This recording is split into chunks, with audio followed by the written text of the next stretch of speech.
लगाने लगे हैं भद्रे। अगर जग रही हो आरे फाटिका खोली सुनी थी मेरी रानी, लोटा भरी मोई प्याई दे पानी।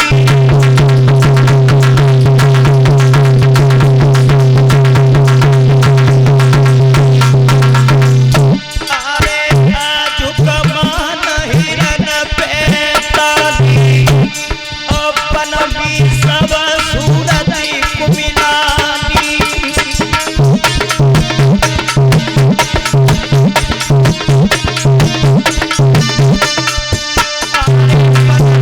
सब सूरत कुमिलानी, अपी वे नारी मिलो नहीं पानी।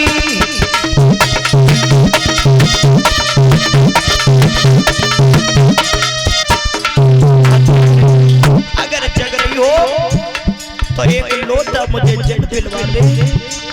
ध्यान रखना भगवान श्रोताओं, सुनीति मैया नारद की बातों का पालन कर रही थी। अरे बोली साजन की पहचानी। आज सुनीति मैया ने नारद की बातों का पालन कर रही थी। वो दुखिया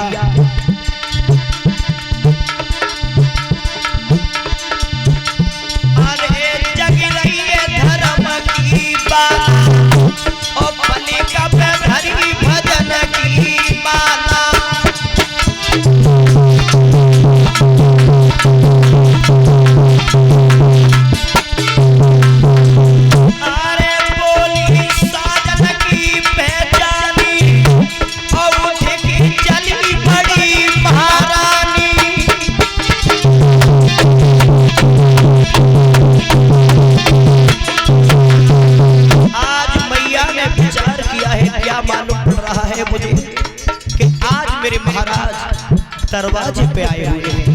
श्रोता बंधो, अरे फाटिका खोली की बाहर आई और साजन सूरत पड़ी दिखाई।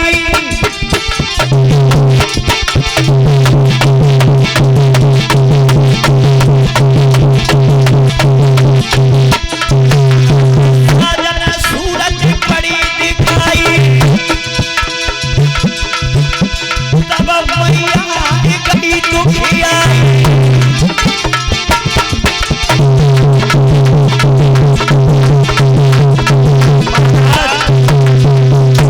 जैसे ही दरवाजा खोला महाराज के चेहरे को देखा के सुनीति मैया रोने लगी। कहने लगी महाराज आज 12 साल के बाद तुमने आज सुध ली है मेरी। भगवान श्रोताओं, अरे तब मैया की कही कलाई हाथ पकड़ के भीतर लाई।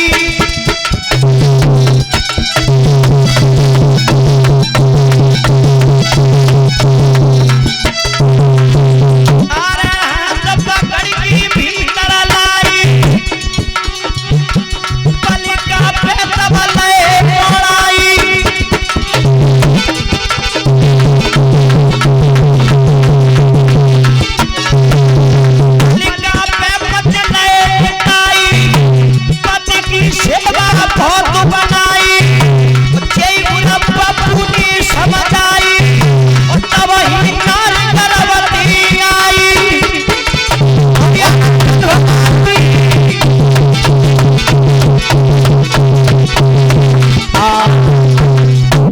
मेरे भैया रात्रि में उत्तानपाद महाराज जो थे सुनीति मैया के पास में रुके हैं।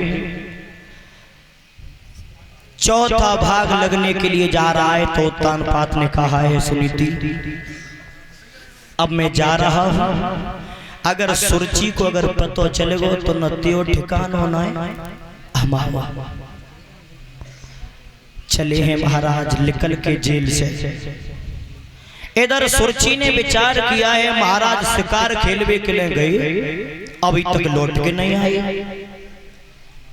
घोड़ा लेकर के अपने नगर का पहरा देने के लिए चली सुरची।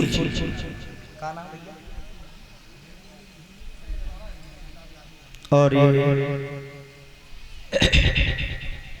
101 रुपए का पुरस्कार व्यास मंच पीठ के माध्यम से भैया जी देते हैं, नाम तो नहीं बताया है। और 10-10 रुपए हमारे कथावाचक मंडली को तालियों का स्वागत करें इनके लिए। बोलिए गोविंद भगवान की।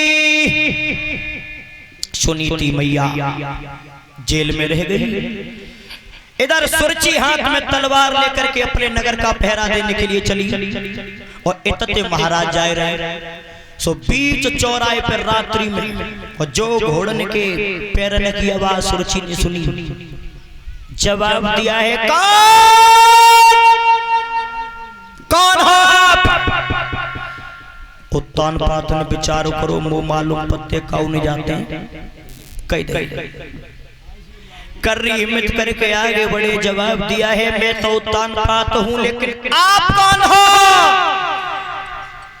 थोड़े आगे और बड़े, सुरची ने जवाब दो महाराज तुम कहां से आ रहे हो? कहां से आ रहे हो जिस समय? उत्तान पात बोले सुरची में जंगल से आ रहा हूं, शिकार खेल के लेट है गए। सुरची ने जवाब दो जंगल से आ रहे हो कि कौन तते आ रहे हो? सुरची कितनी बड़ी चतुर थी। सुरची अपने घोड़ा पे से नीचे उतरी और महाराज के घोड़ा की पीठ पे हाथ रखो और जवाब दो महाराज सुनो, अगर ये घोड़ा महाराज जंगल से आ रहा होता तो जाके पीठ पे पसीना हो तो महाराज। कितनी बड़ी चतुर थी सुरची। बोली महाराज अब मैं बताऊं तुम कहां से आ रहे हो? सुनो। और क्या बोली सुरची?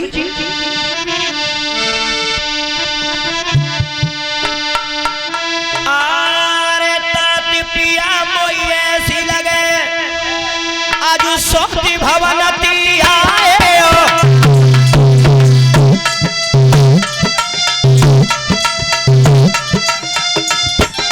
अरे ताती पिया मोई ऐसी लगे आज सोती भवनती आए हो। पूरी रात तुम्ही बीती पापिनी हमारे हो।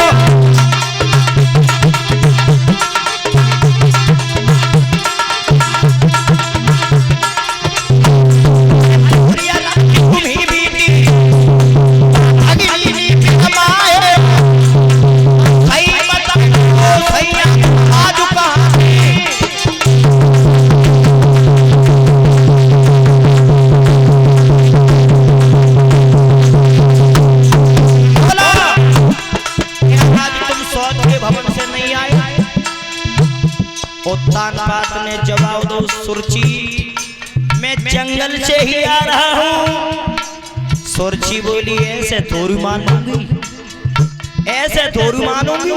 फिर सुना बोली अरे कारावास में नहीं गए।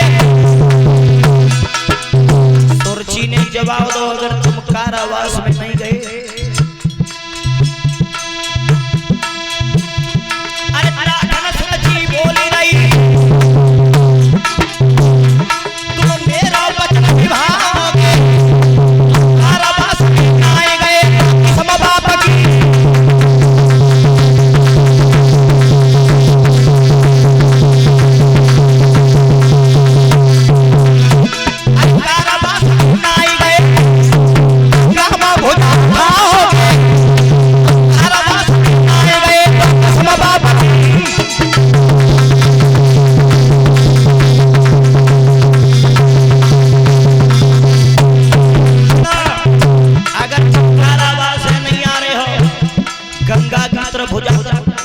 अपने पिता मनु महाराज की कसम खाओ। उत्तान पात ने विचार करो अगर मैंने कसम नहीं खाई तो जिन मान लो हाथ धोए के पीछे पड़ जाएगी। और हमारी माता बहन को किस्म पे बहुत बड़ा विश्वास है जाता है, चाहे झूठी खाई ले और चाहे साची खाई जाओ। तो उस समय उत्तान पाद ध्यान रखना, वो तो एक राजा थे, नारी के सामने पे अच्छे अच्छे कांप गए महाराज, अच्छे अच्छे। रामायण में देखा होगा तुमने, जिस समय कैकेयी कौप भवन में थी, कौप भवन था रूठना महल, कैकेयी कौप भवन में थी, तुलसीदास लिखते हैं क्या, अरे कौप भवन सुखी का पेराऊ ओ भेबस हयागी करे न पाऊ।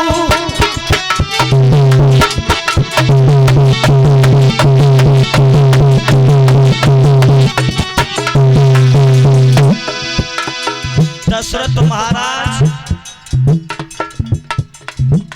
कैकेयी के डर के मारे आगे पैर नहीं पड़ रही, और दशरथ महाराज की उपमा कितनी बताई रामायण में, सुरपति बसे बाहुबल जाकी नहीं सकल नरपति रूप जाकी।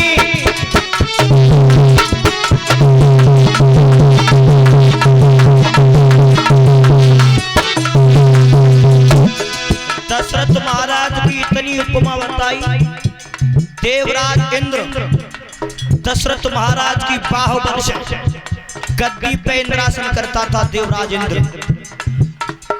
सुरपति बसे बाहुबल जाके रहे सकल नरपत रुखता के। संसार के जितने राजाए वे दशरथ महाराज के डर के माए सब अधीर रहते, और पाराया की दशा स्त्री के सामने कहां पे रहे हुए। और ऐसे ही उत्तान पाद महाराज, विचार करो अब कसम तो खानी पड़े। उसी समय महाराज ने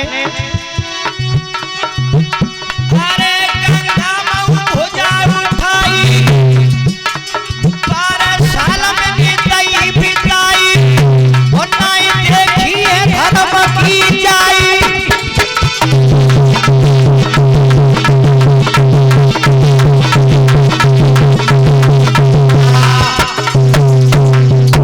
गंगा की तरफ भुजा करी, मनु महाराज की कसम खाई, तुम्हारी कसम खा रहे सुरुचि, 12 साल है गई, 12 साल से मैंने अपनी बड़ी रानी को नहीं देखो, सोई विश्वास सुरुचि को एगो बात हकीकत है, नारी जाति को किस्म परीक्षित महाराज, चाहे झूठी खाए जाओ चाहे सांची खाए जाओ, विश्वास है जातो। ठीक है महाराज, नाए गए अच्छी बात है, और जइयो मत मां कारावास।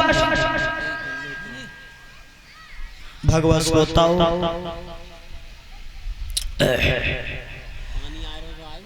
धीरे धीरे जो एक भाग रजनी का व्यतीत हुआ था, बचा था, उस एक भाग में छोटी रानी के पास में महलों में रुकते हैं महाराज।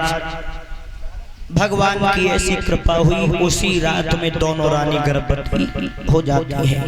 बोलिए भक्तवंशल भगवान की। एक दासी ने सुरुचि से कहा है, बहन मैं तुम्हारी बहन को रोजाना घड़ा को पानी देवे जाती हूँ, लेकिन मैं आज देख के आई हूँ कि तुम्हारी बहन के संतान है, बाऊ के गर्भ में बच्चा है। जो बात सुरुचि ने सुनी, उत्तान पाद को बुलाओ और जवाब दो। महाराज इधर आओ। उत्तान पाद ने विचार करो का फिर दूसरा कोई बना हुआ बनेगा का। उत्तान पाद ने विचार करो, मुझे मालूम पड़ रही है आज कुछ दाल में कालो है। बोलो सुरुचि क्या कह रही है? महाराज बादना तुम जब चौराहे पे वो मिले तो बादना तुम जंगल से ही तो आए। हाँ जंगल से ही आए, कोई बात है का? बात जे महाराज, अगर तुम ना गए जेल में तो तुम्हारी बड़ी रानी ने पाप कमाया है महाराज। मेरी दासी ने बताया है कि उसके उदर में बच्चा है, तो इसलिए ऐसा करो, या तो तुम अपने हाथन ते भाई काट दो पापनी को, अगर तुम नहीं मार पाओ तो तलवार मेरे हाथ में दो, उस पापनी को मैं मारूंगा। उसने कलंक लगाया है, पाप कमाया महाराज। उत्तान पात ने विचार करो, दाली ना काली तो सभी कारी है, कछुकारो विचार करो। अगर मैं आज सत्य नहीं बोलता हूँ, अगर सत्य बात नहीं बोलता हूँ तो मेरी पतिव्रता स्त्री को कलंक लग जाएगा। तो आज क्या जवाब दिया है महाराज उत्तानपाद ने, सुनिए सुरजी।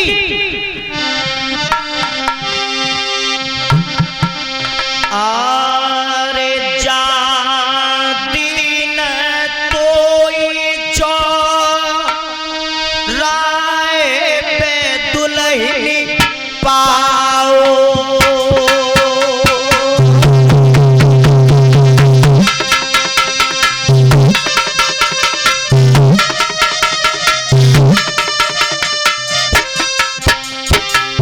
महारानी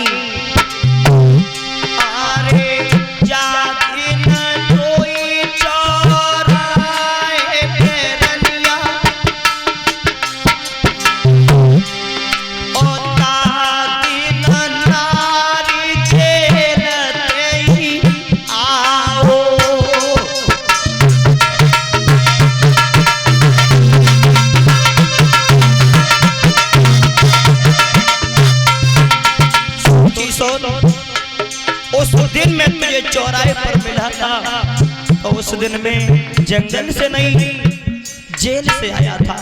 सुरजी सोन, मेरी रानी सुनीति पतिव्रता थी और पतिव्रता है और पतिव्रता रहेगी। बोले अरे जान चौराहे पे पाओ और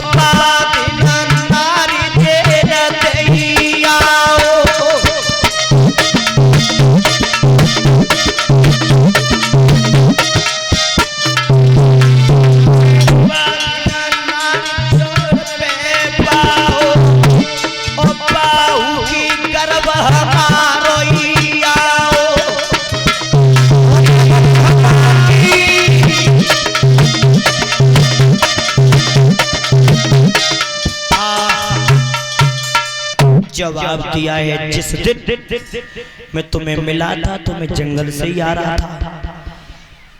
सुरजी ने जवाब दो मारा तो तुमने जाको मतलब झूठ कही बैठे। चलो अब जी बताओ, अगर उसके भी लड़का हो गया और मेरे भी हो गया तो राजगद्दी को मालिक को बने हो? बोलो।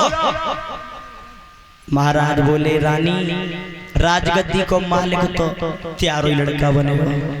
चलो लिखो, अब विश्वास आए, कोरे कागज पे लिखो कि मेरा ही लड़का बने हो गद्दी को मालिक। ध्यान रखना भगवत बताओ,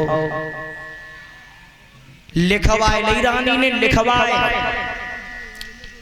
अब धीरे धीरे समय बीतता हुआ गया, छोटी रानी के भी लड़का पैदा हुआ और बड़ी रानी के भी लड़का पैदा हुआ।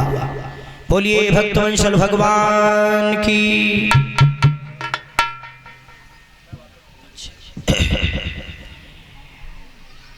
छोटी रानी के पुत्र पैदा हुआ है, महलों में तो हजारों दास और दासियां हैं देखभाल करवे के लिए।